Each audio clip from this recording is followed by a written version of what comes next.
अस्सलाम वालेकुम स्टूडेंट्स। पिछली वीडियो में हम लोगों ने बात की थी न्यूटन के लॉज ऑफ मोशन की और हमने उसका एक इंट्रोडक्शन किया था। आज की इस क्लास में हम लोग बात करने जा रहे हैं न्यूटन के लॉज ऑफ मोशन की और स्पेशली इस वीडियो में हम लोग बात करेंगे फर्स्ट लॉ ऑफ मोशन, यानी कि न्यूटन ने जो पहला कानून हरकत दिया था वो हमें क्या बताता है, वो हमें किस चीज़ के बारे में मालूमात फराहम करता है, वो किस तरह से मोशन को यानी कि हरकत को समझने में हमारी मदद करता है। तो आइए ज़रा देखते हैं। न्यूटन के फर्स्ट लॉ ऑफ मोशन को डिस्कस करने से पहले हम एक एग्जांपल को डिस्कस करते हैं। लेट्स से कि हमारे पास तीन तरह की सरफेसेस हैं। एक सरफेस कम स्लिपरी है, दूसरी सरफेस ज़्यादा स्लिपरी है और तीसरी सरफेस बहुत ज़्यादा स्लिपरी है, यानी कि इतनी ज़्यादा स्लिपरी है कि फ्रिक्शन लेस है, उस पर कोई फ्रिक्शन नहीं है। सपोज करें कि हम सेम बॉल को उन तीनों सरफेसेस पर थ्रो करते हैं, तो अब क्या होगा, जब फर्स्ट केस में यानी कि केस नंबर 1 में अगर हम बॉल को फोर्स लगाकर मूव करवाते हैं तो ये बॉल कुछ फासला तय करके रुक जाएगी। ऐसा क्यों हुआ? क्योंकि सरफेस की फ्रिक्शन ने इसको रोका। केस नंबर 2 की अगर हम बात करें तो क्योंकि फ्रिक्शन कम है यानी कि सरफेस ज़्यादा स्लिपरी है, इस वजह से बॉल नंबर 2 जो है यानी कि सेकंड केस में वो ज़्यादा फासला तय करेगी और वो ज़्यादा दूर जाकर रुकेगी। इसी तरह सपोज करें कि तीसरी सरफेस को हमने बहुत ज़्यादा स्लिपरी बना दिया है।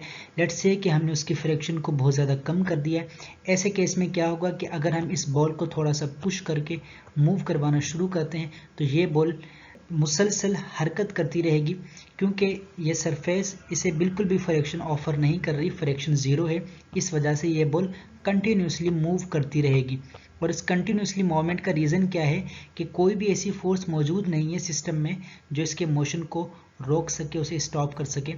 इसी वजह से ये बॉल कंटिन्यूसली मूव करती रहेगी। तो हमें इस ऑब्जर्वेशन से क्या चीज़ मालूम हुई कि bodies will keep moving, objects जो है वो कंटिन्यूसली मूव करते रहेंगे, वो मोशन में रहेंगे विद सेम वेलोसिटी के साथ, अनलेस यानी कि उस वक्त तक जब तक कोई फोर्स उन पर एक्ट ना करे। यानी कि बॉल नंबर 1 और बॉल नंबर 2 में क्योंकि फोर्स उन पर एक्ट कर रही थी, इस वजह से बॉल नंबर 1 और 2 क्या हुआ कि वो कुछ डिस्टेंस ट्रेवल करके रुक गई। लेकिन बॉल नंबर 3 की जब हमने बात की तो हमारे पास क्या हुआ कि क्योंकि कोई भी फोर्स इस केस में उस बॉल पर एक्ट नहीं कर रही थी, इस वजह से बॉल नंबर 3 ने अपने मोशन को कंटिन्यू रखा और वो नहीं रुकी। इससे हमें ये मालूम हुआ कि जब किसी सिस्टम पर कोई फोर्स ना लग रही हो तो उसकी वेलोसिटी में, स्पेशली हम बात कर रहे हैं एक ऑब्जेक्ट की, तो जब किसी ऑब्जेक्ट पर जो कि मूव कर रहा हो कोई फोर्स ना लग रही हो तो वो अपनी वेलोसिटी को मेंटेन रखता है और अपनी स्टेट को चेंज नहीं करता। अब हम देखते हैं न्यूटन के फर्स्ट लॉ ऑफ मोशन को। देखें, न्यूटन का फर्स्ट लॉ ऑफ मोशन को लॉ ऑफ इनर्शिया भी कहा जाता है। लॉ ऑफ इनर्शिया का मतलब क्या है? सबसे पहले हम इनर्शिया को समझ लेते हैं। इनर्शिया बेसिकली वो प्रॉपर्टी है ऑब्जेक्ट्स की जिनकी वजह से तमाम के तमाम ऑब्जेक्ट्स ये कोशिश करते हैं कि वो अगर रेस्ट में है तो वो रेस्ट में रहें और अगर वो यूनिफॉर्म मोशन में है तो वो यूनिफॉर्म मोशन में रहें। मसलन अगर कोई फुटबॉल ट्रेवल करती हुई जा रही है तो वो इस चीज़ की कोशिश करेगी कि वो मुसलसल ट्रेवल करती रहे, वो मुसलसल मोशन में रहे, और इसकी इस टेंडेंसी को, इस खासियत को हम कहेंगे इनर्शिया। इसी तरह से कोई चीज़ अगर रेस्ट में है, यानी कि सपोज करें एक टेबल पर एक किताब रखी हुई है तो वो अपनी स्टेट को मेंटेन रखने की कोशिश करेगी। वो किताब भी कोशिश करेगी कि वो मुसलसल हालत सुकून में रहे, हालत रेस्ट में रहे, और इसकी इस खासियत को, इस कैपेबिलिटी को हम कहते हैं इनर्शिया। इनर्शिया बेसिकली क्या है? ऑब्जेक्ट्स की वो प्रॉपर्टी जिसकी वजह से ऑब्जेक्ट्स कोशिश करते हैं कि वो जिस स्टेट में है वो उसी स्टेट को रिटेन करें, बरकरार रखें। न्यूटन के फर्स्ट लॉ को हम लॉ ऑफ इनर्शिया इस वजह से कहते हैं कि क्योंकि ये लॉ डील करता है इनर्शिया से। स्टेटमेंट देखें क्या कहती है इस लॉ की।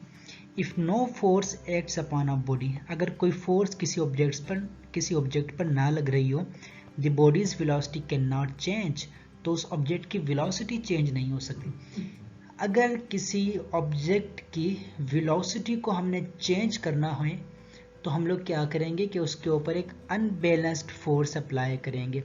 यहाँ पर जब हम फोर्स की बात करते हैं तो बेसिकली हम लोग एक्सटर्नल फोर्स की बात करते हैं, और एक्सटर्नल फोर्स का मतलब है कोई भी ऐसी फोर्स जो बैलेंस ना हो रही हो। तो न्यूटन का फर्स्ट लॉ हमें क्या कहता है कि कोई भी ऑब्जेक्ट अपनी वेलोसिटी को चेंज नहीं करेगा, यानी कि उसमें एक्सेलरेशन प्रोड्यूस नहीं होगी उस वक्त तक जब तक उस पर फोर्स ना लगे। सपोज करें कि एक ऑब्जेक्ट रेस्ट में है, तो रेस्ट में वेलोसिटी 0 होती है। अब उसकी वेलोसिटी चेंज नहीं होगी, यानी कि वो मोशन में नहीं आएगा जब तक उसके ऊपर अनबैलेंस्ड फोर्स ना लगे।